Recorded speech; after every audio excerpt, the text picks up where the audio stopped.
I'm your host, the Iraqi Balboa, here on Tuesday, December 30th, the day before New Year's Eve, to do a final 2025 video game news of the year retrospective, just in time for the new year, with my co-host, Durwin Luke, or as I prefer to call him, the Durwinator. What's up, Happy New Year, everybody. Woo. Angry. 2 more days, man. No, not hangry. I am hangry, but happy guy today. Lots of shopping. Yeah, I know. Show them your camera. Oh, new camera, number 1. Show them the lens. Show them the lens. Oh God, I put it away. This guy. New lens, number 2, which I hopefully will sell. Just a lot of... American Sniper. American Sniper. Any more lenses? No, and then my mini guy. I don't know if I'll keep all of these yet, but this one's tiny, literally the size of my hand. This is more like what I'm dealing with, you know? Ah, okay. The show is PG, ladies and gentlemen. What do you mean? I'm talking about cameras and yeah, I know, because you're not doing like wildlife photography. You're doing mostly something, close up, easier for you. I get it, Drew. Yes, exactly. All right, man. It's been a long year. Lots of things went down this year. Crazy stuff. I mean, like, I was looking back at some of the predictions we made in 2024, and they, like, to me and you at the time, they sounded like they were like really bold predictions or something like that. And it's like, as the year progressed, it became like so apparent that these were like, it was like gonna happen for sure. And then things just kept getting worse, frankly. I'm looking at the news I compiled here for 2025, and it's rough, man. It's rough. But we got to get into it. So I can't even remember like any of, I can remember a bit of 25, but like beginning of 25 was a blur. I mean, me neither, until I started putting this together, and I'm like, oh, dude, that happened this year. Mm-hmm. Like Dynasty Origins was like one of our first games that we talked about. January 18, 2025. Literally can't remember what I said about it other than I enjoyed it. Yeah, I don't, like, I was reading some of this news, and I was like, whoa, that happened this year? That's crazy. But let's start it off with Nintendo, unless you have any objections, because Nintendo is the platform holder that got us a new console this year. So, yeah. They had a really good year, I think, right? I think so, yeah. I think they definitely had a good year. The thing was selling like hotcakes. So I think I remember we started the year. Okay, so let's just backtrack a little. 2025 was the year of like, oh my God, is this thing finally going to happen? Is this thing finally going to come? It was the year of like waiting. Switch 2, Hollow Knight Silksong, Grand Theft Auto 6, Half-Life 3. Like, that was all in the news cycle. It's like, is this thing going to finally happen? Is it going to happen? Is it going to come true? That was the news cycle for the whole year. And some of it did come true. And that is the Switch 2. We started off the beginning of the year with a kind of teaser kind of video, I think it was in January, where they said in April they're going to do a full big reveal of the Switch 2. We're finally going to find out what that mysterious C button was. The C button that nobody talks about or uses anymore. We had the big April Direct, which was crazy. Then no word on the prices. The prices didn't come out on the Direct. And then they did after the Direct. Man, was it a jaw-dropping experience. The first little stumble out the through the front door. Yeah. And let me bring another moment to this. So, flashback a few months. Mario Kart World Direct. People are spamming, like, drop the price.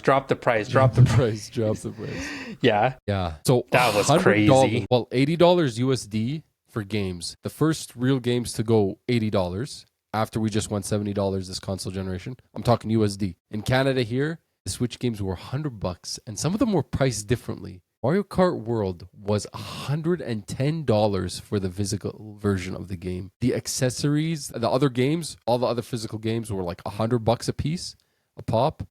Breath of the Wild was $100. Tears of the Kingdom, the Switch 2 version, was $115. Upgrades were costing up to $15-20 Canadian. The accessories, the price of the accessories was ridiculous. The Pro Controller was over $100. The Joy-Cons were like $130, was it? Yep, they are 130. Yeah. So crazy numbers. And then they delayed the pre-orders of the console and all the hardware and games when Trump announced some tariffs. So they actually put a pause on pre-orders, and we were thinking like the price of these things is potentially gonna go up.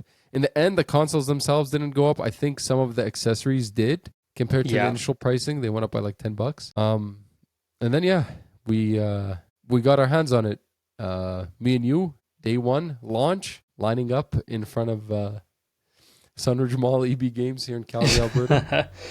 Yeah, that was right after the changeover too. So GameStop got sold to some French guy again and is now Canadian again. And I remember they still haven't changed the name of the store on the sign, but yeah, EB Games technically. Yeah, EB Games. So it was pretty exciting. I hadn't lined up for like something day one in a long time. Yeah, especially the consoles, something as big as a console. Especially because the other consoles, when they came out, the Series X and the PS5, it was like peak COVID, so there was no in-store sort of lineup or anything like that on launch day. It was all like online if you got it. And then I think after that, it was just like we had a really good like initial direct, really good launch, and then like a lot of the bad news was kind of on the back end, the price of the games, of course, and then the Switch game key cards, which was something I felt like we talked about all year after that. Like, why are they using these game key cards? These game key cards don't have the game on them. You know, for a lot of the people who are into, you know, software, what's the word I'm trying to find? For video game preservation? Preservation, yeah. Yeah. Yeah, it was not great. Different discussions about the game key cards. Was it the file size thing? Was it because they weren't running as good than compared to when the games were natively installed on the console? I don't know. I think time will tell. Yeah. And then price hikes on the Switch 1 after the launch of the Switch 2, which is insanity for a 7-8-year-old console to go up in price rather than go down. That is the tariff / inflation, you know, situation that we've been dealing with in 2025. Yeah. I mean, they probably weren't selling that many anyways. I have a feeling that they probably did it just to help boost the Switch 2 sales because, you know, for a little bit more, you could get a Switch 2 kind of deal, right? Yeah, correct. Push people over towards the Switch 2. Yeah. Yeah. Crazy stuff, man. It felt like this wait was forever, and then it just happened, and now we have our Switch 2s. It was like all of the first half of the year, every freaking week, there was new rumors about this thing that got patented with this button that's somewhere, the C button. You know what I mean? What does the C button do? What games are coming out for this thing? 3D Mario. What is, you know? It was just like that week in, week out until we finally got the thing. Then it kind of continued too. Like when's the release date for Metroid Prime 4? You know? And then the whole Subway fiasco with it showing up on an ad in a French tunnel. Yeah. Do you remember that? In the UK, I think it was. Yeah. Yes. Oh, was it UK? Yeah. It was like one of those. Yeah. It was a wild ride. Turned out that Metroid was a letdown. Well, I don't want to say it was a letdown for everybody, but for some people it was. For some people it was, yeah. It didn't, well, I don't think it in general lived up to the hype that, you know, it had behind it since it was announced in 2017. That was the Switch 2. Any other things you want to bring up about this Nintendo this year? Any other highlights? We've got a return for Virtual Boy. Oh yes, Can't forget that. $130 for the actual physical hardware. You could also emulate that with a piece of cardboard. Well, it's not actually a physical piece of hardware. It's a physical piece of plastic versus a piece of cardboard. Yeah. Same. And then we got Nintendo Music. Our most beloved app. And the Alarmo. Was that this year or was that last year? No, I think Alarmo was this. Last year, I think. Was it this year or last year? I think it was last year. I feel like we're talking about it last year. I don't know. And then we had I'm looking right Nintendo now. app where you remember the Nintendo app where you get all the news about Nintendo? Yeah. The app? Oh, that was late last year, October 9, 2024. Yeah. My bad. Oh no. It's widely released in stores in 2025. Yeah. Yeah. And then that news app, which I don't know. Have you been checking that lately or not at all? I don't check it at all. I don't even touch it. Yeah. I wonder if it's still pretty active because I feel like sometimes Nintendo does these things and then they never update it. We did not get Pokemon XD, the Gale of Darkness. That's the GameCube thing that they were that I was super hyped about. Those Pokemon games. Which one is that one again? That's the one with the shadow Pokemon for GameCube. It wasn't produced by. Yeah. I thought the developers were ex Final Fantasy people, I think. We did get the Nintendo. We did get the GameCube games on Nintendo Switch Online. Yes, but that one particularly we did not get. Is it still supposed to be coming? It is, and we haven't heard anything about it. I've been checking every so often to see if it just magically shadow drop, but nothing so far. Well, we can move along from Nintendo and go to the big console platform that I think had the most news this year, actually. I only wanted to start with Nintendo out of respect for the fact they actually launched the console this year. But as far as news goes, I think it was Xbox, and I think it was mostly bad news. I mean, on paper, they had a excellent year as far as it comes to first-party releases. We had Doom: The Dark Ages, South of Midnight, Keeper, Call of Duty Black Ops 7, which didn't pan out exactly probably the way they wanted it to be. Oblivion remake, which was also in the news cycle for, I swear to God, 4 months in the beginning of the year. Every week it was like, yo, this thing is coming. Yo, this thing is going to like come out any day. The insiders know, the deets, blah, blah, blah, blah, blah. It's going to be out by June. And then it actually came out in April. So we got the Gears of War Reloaded. And I don't know. I'm trying to think if there's something I've missed off the top of my head. Ninja Gaiden. Outer Worlds 2. What's that? Ninja Gaiden. Ninja Gaiden 4, yes. Yeah. Yes. Which and the 2 remake, too. And the remake, yes, yeah. That was a really big announcement in the beginning of the year with their Xbox. What do they call it? What do they call that thing they do in January? They've been doing it for 2 years now. I don't know. Xbox, not State of Play. Xbox Developer Direct or something like that. Is it Developer Direct? I don't know if it's Developer Direct. It might be.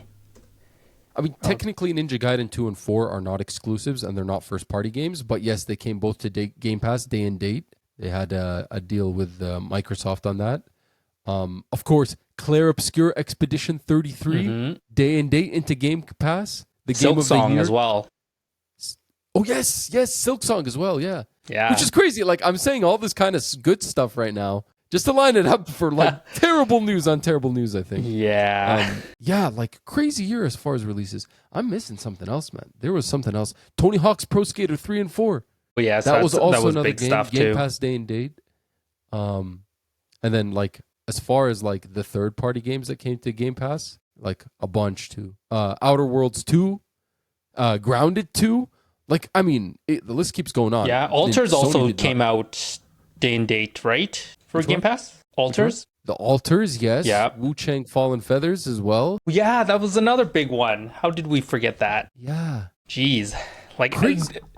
To be honest, they had a wild year in terms of Game Pass subscriptions. If you were subscribed and you played, like, even like 50% of those games, you probably got your money's worth. But then that's on, like, that on one face of things, and then you look at the other side of the coin and it's all crashing down. At the start of the year, I listened back to our 2024 predictions episode, and me and you thought we were boldly claiming that everything is going to come day and date on PlayStation. Everything Xbox that does not have a release date announced is going to come day and date onto PlayStation, including Gears of War and Halo, and we thought that was really bold of us to say.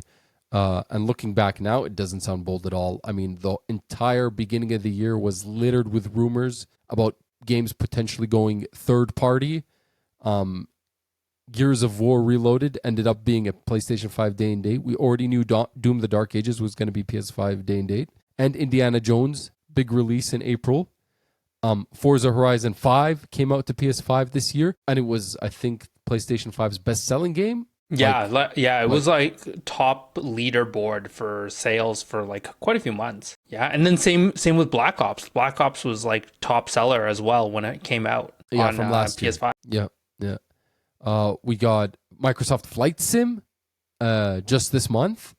I don't think our prediction exactly panned out the way we thought because there were some holdouts. South of Midnight and Keeper both were first-party launches. They did not come to PlayStation 5. They'll come eventually, but not just yet. Yeah, it's already confirmed for PS5 and Switch 2 for South of Midnight, right? That's correct. They announced it at the Game Awards. Mm-hmm. Yep. And then to top it all off, late this year, we found out that Microsoft's making a Halo remake, and that Halo remake is coming day and date to PlayStation 5 in 2026. So, full scale ahead with the third-party publishing. Yeah, that one's Halo Combat Evolved, right? Yeah, the first one. Yeah, I mean that Oblivion remake too, day and date on PS5. Mm-hmm. I mean, like they ripped the Band-Aid off. I think 2020 was it 2023 or 2024 when they first started experimenting with this. I think it was the beginning of 2024 when they put Pentiment and Sea of. When was Hi-Fi Rush? I thought it was Hi-Fi Rush was the first one. It was 4. It was Pentiment, Sea of Thieves, Hi-Fi Rush, and there was one more, Grounded. Those 4 were the first to come to PlayStation 5. Okay. You could probably search up. It was launched March 19th, 2024. I just looked it up. Yep. So in, a year and a half, we went from like, holy smokes, they're experimenting with this to, yeah, they're doing this, bud. They're doing it all. And then from there, Durwin, like this year was ridiculous. First, we got a console price increase in the beginning of the year. The tariffs, inflation, the cost of with all the AI stuff that's been happening this year, the cost of like components and stuff like that to build these consoles, all going up. So we saw the first console price increase, which is crazy to say. 5 years after a console comes out, its price goes up. We saw this with PlayStation as well. I mean, with Switch though, like how many? When did the Switch release? 2017. That's almost 10 years, and you get a price increase on the Switch One. I mean, yeah, it's wild. But I think the very peculiar, like we saw the Switch One increase. Obviously, we saw PS5 console increases. I mean, all the other PC components, like the cost of graphics cards, the RAM situation that we're having right now. We saw like a lot of expensive stuff or stuff being priced higher than we expected. But I think the crazy thing about the Xbox One is they increased the price twice. Twice this calendar year, Derwin. One at the beginning of the year, one closer to around September or something like that. Yeah. 2 price increases. The 2 terabyte Xbox Series X, Derwin, now costs the same as a PS5 Pro. And it is only as powerful as the original Xbox Series X that came out in 2020, which is insane. Insane to say out loud. Mm-hmm. We also saw their sales on these consoles tank this year. Like previously there was, talks about PlayStation 5 outselling this thing. This thing wasn't catching enough steam. But it became very evident this year that this thing was not selling at all, and they were increasing the price on it rather than dropping it. And to top it all off, do you remember Costco pulling Xbox products from their store shelves this year? Yes. And there was a whole bunch of controversy that, was it Walmart that was doing the same? Yeah, they were. I think in the end it didn't happen, but there was something about it. Yeah.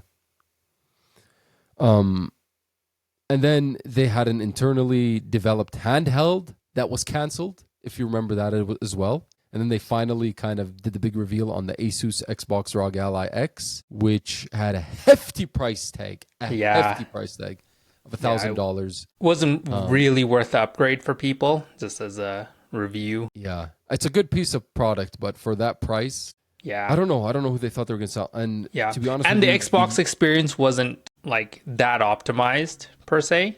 Like people were expecting way more, Yeah, they didn't solve the problem that we were having with a Windows-based handheld system. Yep, and Steam still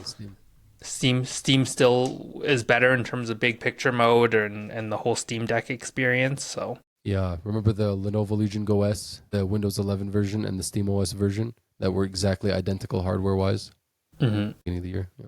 Then Derwin, the big news story this summer: massive layoffs at Xbox, the cancellation of Perfect Dark, and the shuttering of the Coalition, the studio that was working on it, which also caused massive layoffs at Crystal Dynamics because they were co-developing the game with the Coalition. The cancellation of Rare's Everwild, the cancellation of ZeniMax Online Studios Project Blackbird, pulling funding from Romero Games' unannounced project, and pulling funding from Avalanche Studios' Contraband, which eventually led to the cancellation of the latter. The Romero Games game apparently recently has been saved. It's found like a new publisher, but Contraband is no more. And layoffs associated with all of that across the board. Really, really depressing stuff this summer. Really, really. And then, there was a lot of conversation about, is this Microsoft's push for AI? Are they trying to save some money for Copilot? Is this because of the Activision Blizzard purchase? Is this because Microsoft was reportedly demanding a 30% profit margin from Xbox, which is, 5 to 15% above the industry standard? I don't think we exactly got an answer for that this year. It's still speculation. But yeah, crazy stuff for that one, man. And then it doesn't end there. It didn't end there. In September, they restructured Game Pass, all 3 tiers of Game Pass. They restructured them, gave them different names, and increased the price of the subscription by 50% in the case of Xbox Game Pass Ultimate, raising the price here in Canada from $23 to $35 a month for Xbox Game Pass Ultimate. But now you get the Fortnite Battle Pass with it. So yeah, and you also get xCloud. Yep. I think Ultimate already had xCloud. I think they added xCloud. But the other ones, yeah, all the other ones do. Yeah. And then that same day when they raised the price of Game Pass is when they raised I don't know if it was the same day or the same week, but they raised the console price again, so that 2 terabyte Xbox Series X costs as much as a PS5 Pro. And then again, the sales were going downhill. No one was buying these things. And finally, they kind of ended the year with talks about what their plans are for the future. And long story short, it sounds like they're going this PC console hybrid route. Presumably in the near future, it sounds like it's going to be a powerful, more premium product, not an entry-level product, not something that's going to be cheap, not something that they're really marketing as a kind of mass market product, something that's going to be really niche. It sounds like they're really going to push. I don't know. I think the writing is on the wall. I don't know what your take is on this. You can't have your cake and eat it too. They're clearly, if anyone's still in denial, I think they're going to go away as a platform holder, or at least as a console, console maker. Yeah, console maker. Putting your games onto everything, pushing the Xbox Play Everywhere thing, getting heavy into cloud gaming, really pushing your subscription. That's your only big win point is Game Pass. Really, at this point, there's nothing else. I think we're going to see maybe Xbox storefronts on just to try and get. Oh, I don't even know. Are we going to see Xbox storefronts? Are we? I don't think so. Why would anybody put? I think it's going to be the opposite. They're going to put Steam storefronts and stuff like that on whatever their future hardware is going to be. We don't know when this thing is coming out, but by all accounts, it sounds like it's going to be powerful and it's going to be like that. Yeah, it's going to be expensive. It's going to be powerful. Given the RAM prices right now, it's going to be real rough. I don't know. The issue is if they switch to being just purely a game developer, they're going to have to deal with Steam. They're going to have to pay a cut to them. They're going to have to pay a cut to Epic Game Store. I know nobody that purchases exclusively on the Xbox Store. Microsoft Store. Yeah, the Microsoft Store. So for them to lose a cut of their sales to Steam going forward with no other way to reach consoles and be a direct seller is going to be a little bit rough, I feel. But what other options do they have? It's not like Steam. They don't. Is Steam going to let them put their store on the Steam Deck or whatever? or Game Pass on the Steam Deck. I don't know. Like it's doesn't look good. I just don't know what the plan is. It's not like they're going to be able to sell games on PlayStation or Nintendo, or put Game Pass on PlayStation or Nintendo for that matter.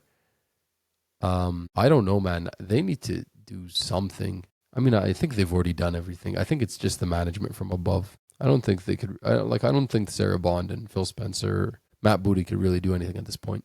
I think it's Microsoft from above that's killing this thing. Yeah, it will be interesting if they do decide to continue their whole console like manufacturing and stuff like that. Like, I'm sure that next generation may come. It will come with a price, but if it doesn't sell well, like what's the point? They're gonna eventually have to pivot to just selling games. And I think they're gonna have to accept selling it on other people's stores. Like, I don't think there's a choice. I mean, they probably sold more copies of Indiana Jones on the PlayStation Store and made more money even after all the cuts that Sony took this year than they sold on the Xbox, to be honest with you. And I don't think that Indiana Jones, and even Game Pass subscriptions included, like, I don't think it created that much revenue. I think the writing is on the wall. They're not going to make the consoles anymore. Whatever they're doing with this little piece of hardware, I think also canceling their handheld is also a sign that they're really not invested in this. This is going to be some weird hybrid thing that's going to be a niche product. And then moving on, they're just going to be a publisher like any other publisher, like EA, like Ubisoft. They'll still have Game Pass. I don't really know how Game Pass is going to work. Basically, it'll probably be a PC-only thing if you want to play it, if you want to subscribe to it. That's the only thing I could see. They're going to raise the prices on that, though, right? Well, at what point? It's already kind of, I think it's reached a limit. What are you going to do, 40 a month Canadian? 35 is a lot. I just don't see it. I think they're going to, honestly, they'll be okay as a publisher. They made a lot of money on Forza Horizon 5 this year. Just recycling that and putting it on PlayStation. They made a lot of money from Indiana Jones. That's all it's going to be, man. I think it's just becoming more and more clear, but 2026 we're going to find it's going to be more Xbox news 2026, right? For sure. And then let's move on to the next big kind of platform holder. I'm going to call them a platform holder because they came out as a platform holder this year. The Steam Machine got announced. And it sounds like it's exactly the competition that Xbox doesn't want in the thing that they're trying to get into. You know what I mean? Yeah. Just when they thought they were out, just when they, raised the white flag with the Sony competition and the Nintendo competition, Steam's like, nah, we're not done here. We're going to do our own little hybrid console thing. Yeah. Although there are certain things that they they did wrong, aka literally announcing a product during like the peak of RAM prices. It is more also like mid-range that they're targeting, not so much like the top range that Xbox seems like they want to target. So that's another saving grace for Steam. Yeah, I don't know. This will be quite an interesting console. Obviously not released yet. We don't know pricing, but we do know specs and stuff. And we have a general release window, early 2026. So that sounds like before March 31st to me. We also got a full actual lineup of hardware from Valve. Not just the Steam Machine, but the Steam Frame and the Steam Controller. Yes. No new Steam Deck, though. They actually took away a Steam Deck this year. They did. Yes, the LCD model's gone. Yeah. The Steam Controller is like the most interesting thing and probably the thing that I'll pick up for sure. The VR headset also looks super cool in terms of the technology that it's bringing. It looks like it is giving Facebook a run for its money. On that note, it seems like Facebook is also so they do like a whole bunch of wear stuff. So they have their Meta Quest and they also have the Ray-Ban like AR glasses, I guess. Not really AR. Actually, no, they did actually create an AR glass this year as well. So we'll see what Steam can do in terms of taking some market share away from Meta. Because I feel like the Quest is a pretty popular headset. It is. I think the Quest is still really, really popular for anybody who's into VR. But that Steam Frame, I really wonder. It looks really comfortable, man. It looks pretty expensive. It does that too. That's a problem right there. Yeah, like the index is like $1,100, right, or something like that. Yeah, so actually. I think so. Canadian, of course. Do you think the Steam frame is going to cost more than the Steam machine? Yeah, for sure.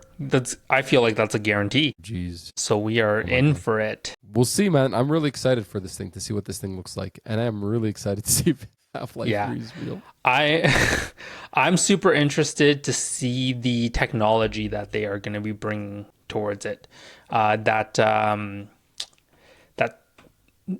wireless streaming to the device via their two antennas. Yeah. And their new technology that basically focuses on providing the highest quality at the locations that you're looking at in real time. Crazy. Yeah, that too. Yeah. It does the eye tracking, so it increases the resolution in locations you're actually looking. Exactly. What do they call those things that people wear when they like want to try to go to sleep to block out light? Eye mask. Yeah, so I'm thinking, do you think I could trick my kids into thinking that's what that is? And I could just lay down on the couch and pretend I'm sleeping and low-key have the freaking... Yeah, with controllers in your hand while you're... Just pretending I'm asleep, but I'm actually playing. That's funny. I'm going to go with no, but that is a good idea for usage. Maybe if you get a microchip in your head that can provide input to the frame. I can't game in front of my kids. I can't at all. Like I was using the Steam Deck a lot earlier this year. That's over, dude. I cannot touch the Steam. My kid, my youngest, dude. Have you seen like when babies put their hands up? They can't like put their hands over their head, like their body portion. Like his hands go up to here, bro. And he just like carries he finds the Steam Deck, carries it over his head, tries to pull himself up onto a couch, sits down, and knows where the power button is now. So it's the cutest thing, but I need to get away. I need to find a way to game without him realizing I'm gaming. Literally game over for you, my friend. I'm excited to see what the Steam machine is, but hold on tight for 2026. Our last platform holder, PlayStation, I think had a more quieter year this year. They for sure had some big releases with Death Stranding 2 and Ghost of Yotei. But I think the focus for PlayStation this year was more of the same. It is the live service situation. And we started off the year with 2 cancellations of unannounced live service games. One at Blue Point Games, which was supposedly a God of War live service game of some sort, and a live service game at Sony Bend Studio. 2 games canceled, 5+ years probably of development, gone down the drain, back to the drawing board. We don't know what either of these studios have pivoted to now. Bend, I think, what was that Days Gone remaster that came out this year? Was it Bend or was it someone? It was Bend. Okay, so they were working on that on the side. Okay, it wasn't like a Nixie Sport or something. Yeah, no, I remember that because I had looked into it, because Days Gone is definitely a game that people should play. Yeah. And I was very curious if it was actually them that was forced to do it, and it was. Yeah, they got to do the Days Gone remake, but they couldn't get Days Gone 2 greenlit. Yeah, exactly. I mean, as a result of all this, I think Herman Holst had to like get demoted. I'm not really sure if it was because of this, because it wasn't Herman Holst that kind of pushed all this live service stuff. It was Jim Ryan, but I don't know. I'm not really sure. Maybe I'm reading too much into that. And then we got some news that Jade Raymond left the studio she helped found, Haven Studio, that is currently working on Fair Games. Also, not a good sign for Fair Games and another Sony live service game.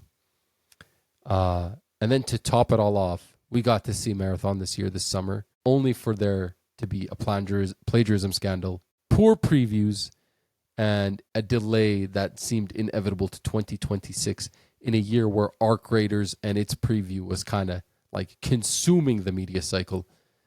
We found out recently that the art director of Bungie has actually since left, or at least the art director of Marathon.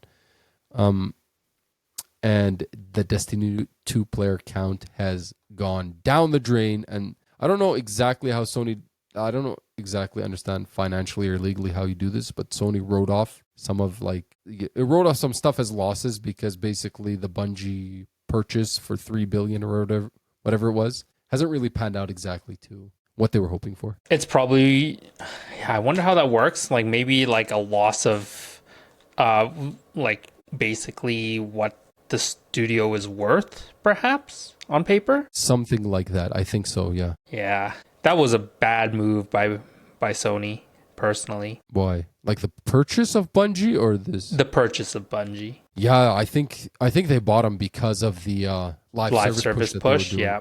And they Yeah. seemed like a ideal candidate or target for something like that. And it just Yeah. hasn't panned out for them. Because they paid a lot for that purchase too, if I remember correctly. Yeah, it was 3 point something billion. Yeah.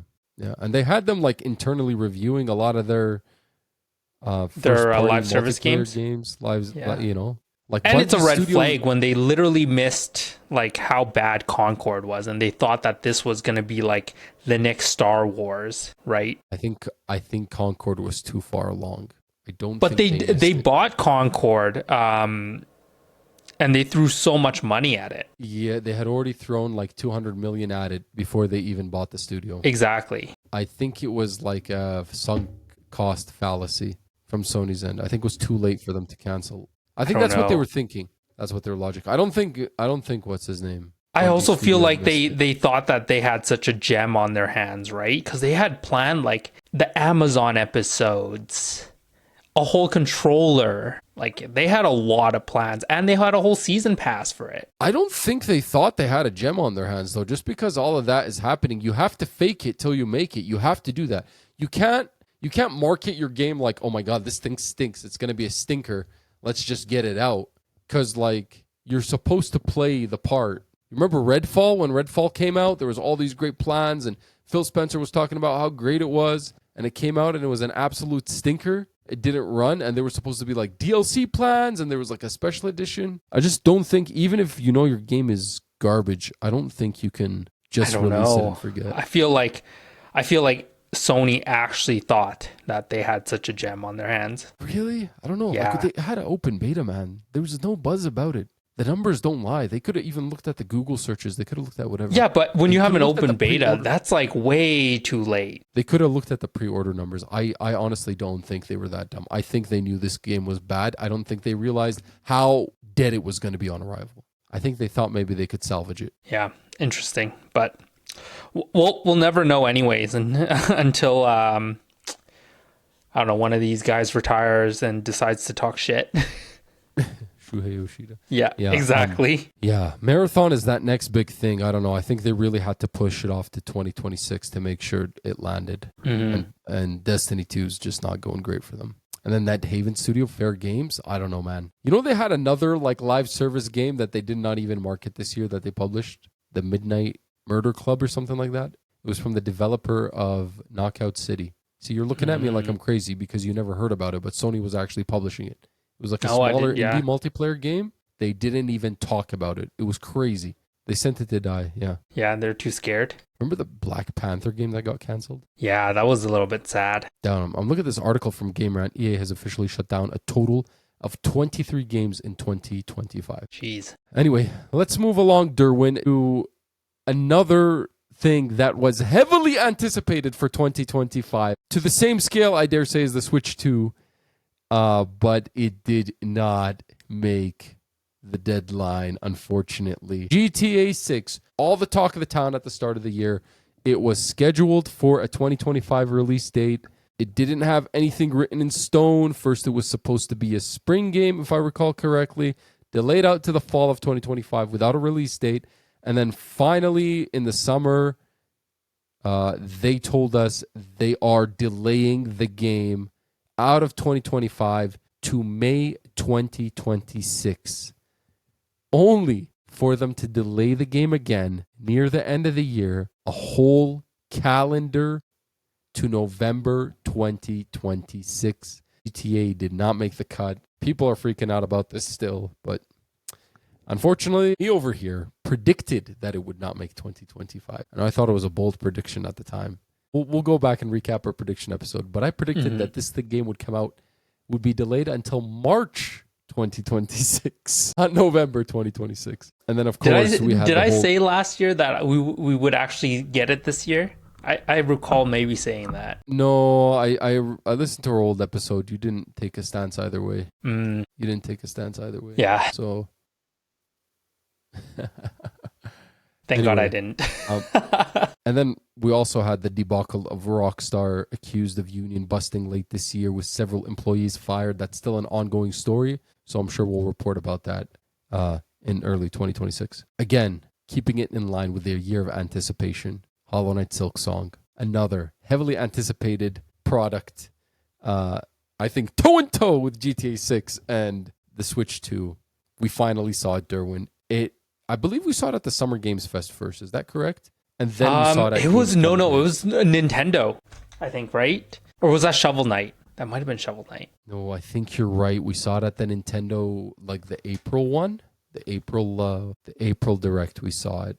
Okay. So I remember. I think we saw it on the April big Nintendo showcase or whatever it was, and then we saw it at the Xbox one for the Summer Games Fest, where they had a clip where they said, "Here's the Xbox ROG Ally X. You're going to be able to play Hollow Knight Silk Song on this day." Oh yes, and I remember. And then people were thinking that it was like a launch title for Xbox ROG Ally. Yeah. But yeah, we weren't sure. But even after that Summer Games Fest, we didn't have a release date. Gamescom rolls around, and then we finally get a release date. And for all practical purposes, it basically gets shadow dropped because it comes out like, what was it, September 5th or something? And we got a release date for it on August 25th. Like 10 days later, it came out. So about a month before the ROG Ally actually hit the streets. Yeah. That one actually met people's expectations. Sold really well. And we got DLC already announced. Wild. 7 million copies last time I checked. Yeah. And they have the original Hollow Knight coming out to the Switch as well. Switch 2, yeah right? The Switch 2. The Switch 2. Yeah, the Switch 2. They're working on a version for it or something like that, yeah. Do you remember the game crashing storefronts the day it came out? Yeah. People couldn't buy it, man. The player count was through the roof. Yeah, it was like hours later that people could buy it on like Steam properly and stuff like that. Do you remember the scene in the indie game world where people were panicking to delay their indie games that they had previously announced the release date for, only for that Hollow Knight to actually shadow drop that date? I remember the Hell Is Us. Yeah, Hell Is Us, which was a game that was announced and like a while back, launched the same day. They didn't move the launch date. They got crushed sales number wise. Yeah, and like concurrent player wise. I think the Hell Is Us, either the director or the producer was on the Skill Up podcast doing an interview, and he basically said what Team Cherry did was callous, because like we had locked in that date previously. We wouldn't have picked that date if they knew they were releasing their game then. Yep, I remember that story. It cost them sales, and they couldn't move their game out of the way. So it actually had somewhat of a GTA 6 effect as far as indie games were concerned. Because everybody was afraid of GTA 6 coming out fall 2025, and nobody was putting any calendar dates. And then everybody was afraid of GTA 6 coming out May 2026, and nobody was putting in any dates for May 2026. Yeah, we're going to see the same thing next fall. Yeah. Oh, my God. Let's move on to the big three that do not have consoles or make consoles, but are pretty big third-party publishers, starting off with EA. The big news is that EA is going to be purchased by the Saudi Arabia Public Investment Fund, along with Jared Kushner's investment firm, for $55 billion, a full takeover. The internet completely melted. I don't think I really want to go into the Saudi Arabia discussion again. I know like the whole, the virtue signaling thing about it, where it's like, women's rights and the murder of Jamal Khashoggi, which I agree with and all, but it's kind of like this weird Western morality virtue signaling thing where it's like, oh, actually Saudi Arabia is a lot worse than you just described. But that's not the real reason. You didn't bring up the war in Yemen, you didn't bring up the war, et cetera, et cetera. But anyway, we talked about how Saudi Arabia, as part of their 2030 vision, wants to change the international view of the country, and they want to open it up to a lot of pop culture things, like anime, video games, sports, and this is just one of them. So we already knew EA was kind of having a tough time. They canceled that Black Panther game. Of course, we talked about that. And do you remember the BioWare layoffs that they had earlier this year, where they reduced the size to under 100 people working only on Mass Effect 4 after Dragon Age: The Veilguard. Veilguard. And then their CEO still not understanding we don't want a live service game. Yeah. So And then we'll also, like, just talking about storefronts, there was this year the whole big thing with the adult games getting taken off some of the platforms. Like the weird, like furry games and stuff like that. I think it was the MasterCard and Visa were putting pressure on Valve and Epic Games Store and whatever. Basically saying we're not going to let you use our platform, which is like, how else are you going to sell them, right?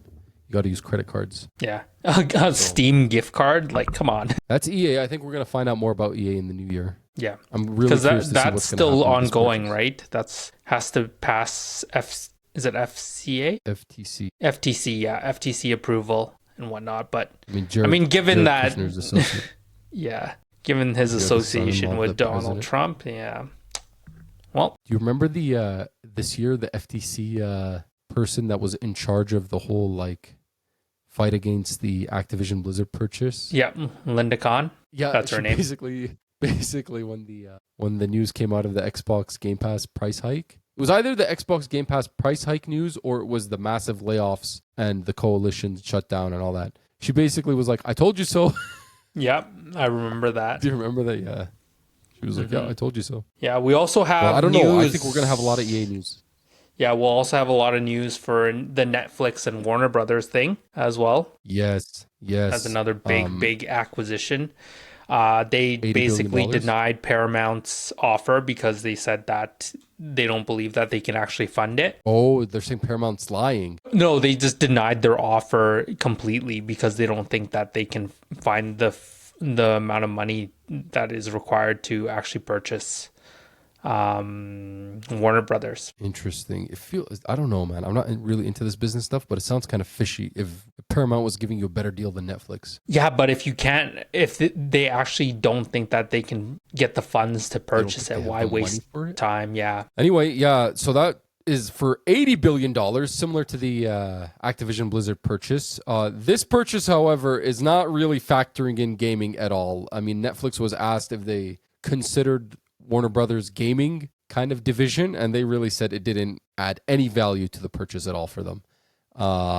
And it's funny that Netflix say that because Netflix have been trying to get into video games the last few years, even though they shut down their big AAA studio that I believe, was it Jade Raymond? No, Jade Raymond was Google Stadia, and they shut that down. Who was the person working in the head of the Netflix studio?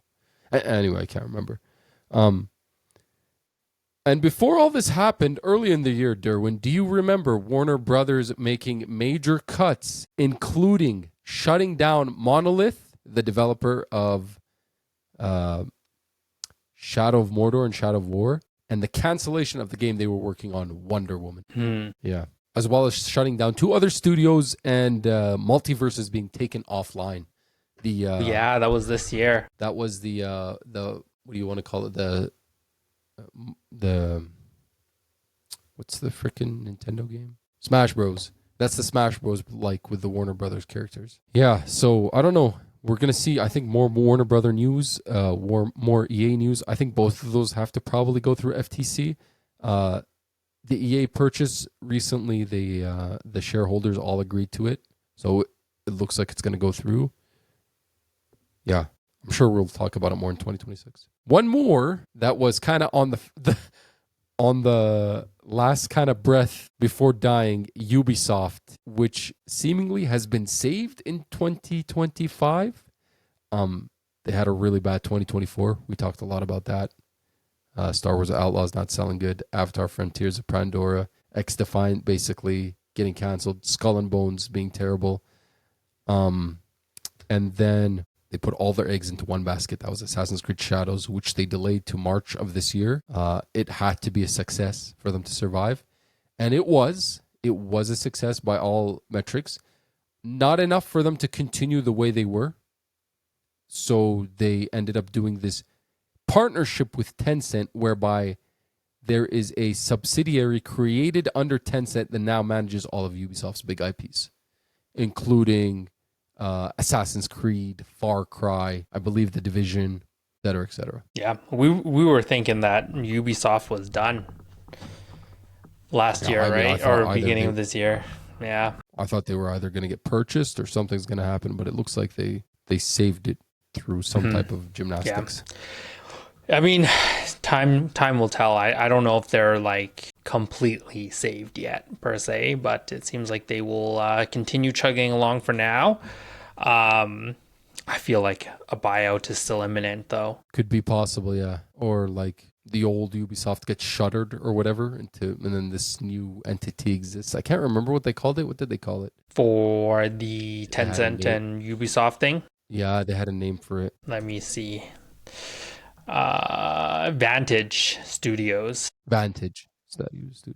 Yeah. Durwin, we ended off the year with a lot of talk about AI use in the development of video games. This was like the AI year where we were getting bombarded on all social media platforms with videos of old ladies getting basically killed by chiropractors, on Sora AI, fat people falling through the floor, crazy We got an videos updated version of Will Smith eating spaghetti. Yes, like just ridiculous videos.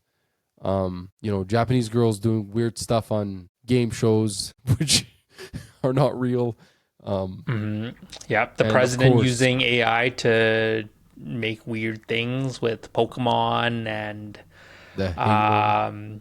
Taylor Swift and just everything, right? Remember the Master Chief president thing? But yes, we have a wonderful image from you there. Yeah.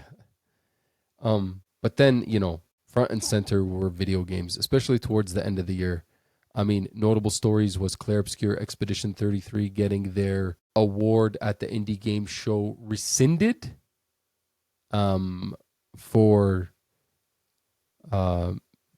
making use of AI, presumably in their, earlier stages of development. And I guess some type of texture made its way through and they took it out after the fact. They didn't realize. There was a lot of backlash about Divinity, which we saw at the Game Awards, where, Sven Vincke was accused of being like some type of, evil corporate ruler that was just going to make his next game out of AI when he was like, can you guys relax? Our creators making use of AI in their Voices, and several other games. So I think this is going to be front and center for 2026. It's going to be all we talk about for weeks. This game is using AI this way. This game is using AI that way. There's going to be a lot of things. A lot of the big publishers weighed in this year. Sega discussed how they were going to use AI tools. They were still like, we need to figure out. We don't want it to take away from creativity, but we need to figure out how to make use of it. Square Enix weighed in and said they were going to do 70% AI for Q&A. That was their goal for 2027 or something like that. So I think Ubisoft's doing this weird AI thing where they make NPCs with AI that like react to your conversation choices as a normal person would, rather than having I don't know. we also had storefronts weighing in. Steam put in a little disclaimer for if AI is used. The Epic Games CEO doesn't believe that should be a thing. Yeah. And then I don't know, I felt like it was the year of tariff talk, price hikes, PlayStation, Nintendo, Xbox, the RAM price going into 2026. There's talks about how potentially the next PlayStation or whatever the next Xbox are is going to be delayed because of the cost of RAM right now and this AI bubble that we have going on. And we may not see those consoles in 2027 as expected as far as their timelines are concerned. There's talks that this Steam machine is going to be way more expensive than originally planned. That's why the price is not up yet. So we don't know. Yeah, it's going to be rough. Just news from like this week. Asus seems like they are stepping in and they are apparently trying to get into RAM creation or RAM manufacturing. I didn't know that they had the ability to do that. And then they are also making more AM4 boards, which is the older AMD CPUs, just so that people can use DDR4 RAM instead as like a kind of a bridge just for the time being. So I don't know. We'll see what gaming is like in 2026. Talked about the graphics cards for NVIDIA being kind of not produced anymore, the lower tier ones. because of this whole Ram debacle. Yeah. As hard as Hasn't those come were to get in fruition the yet, first place. though. But yeah. Yeah, I don't know, man. And then, I mean, to end it all off on a bad note, it was another year of layoffs, man. Layoffs, layoffs this, layoffs that, layoffs this, layoffs that. I looked at the numbers. It sounds like 2025 we're kind of trending in a better direction. 2024 was the worst. Approximately 15,000 layoffs across all, across the industry. 2023 was 8,000. That's when we started seeing a lot of this stuff near the end of 2023. Layoffs. So now we're at 5,300 for 2025. Still really bad. There are some hopeful signs, lights at the end of the tunnel. You know, Game Informer came back after being shut down by GameStop. Yes, that was this year. I can't believe that was this year. Yeah, and then The Witcher, CD Projekt Red is actually hiring people to work on the games that they're developing, so that's a good sign. Yeah, I mean, hopefully we don't lose all this talent out of the industry, but yeah, another like sad year as far as layoffs, studio closures, cancellations. You know, Wonder Woman, the Black Panther game, the games at Xbox, like Perfect Dark, what have you. The one that made me sad, I don't think it was really associated with all these layoffs and stuff like that. I think it was just a internal developer dispute. Was that game from Subnautica? No, Subnautica is a whole other story. Yeah, that one's like that one's rough too. I feel for those developers. Story. Yeah. No, I was thinking about that game that was from the developer of Celeste. Earthblade. That one got canceled. Yeah. I don't know. Hopefully a better year in 2026. Hopefully some good games and the industry heals a little bit. Yeah. Yeah, I mean, this year was great for games, but it's just sad for layoffs, especially from the Microsoft side. Yeah, very, so very sad. Disappointing. Considering how good of a year they had on paper with regards to releases and Game Pass and stuff like that, for it to just pan out like that, it's really, really depressing. Durwin, that's it. That's 2025. Do you got any closing statements? Anything you want to say about that? You want to move on? One moment from 2025 that you would like to re-experience. Happy moment. Doesn't matter what moment, but... I am glad you asked. Durwin, my story of 2025 was the Evo crash out. Do you remember the famous Evo crash out of 2025? Recreation right there. That was your top story? Amazing. That was my top story. That was the best moment of 2025 for me.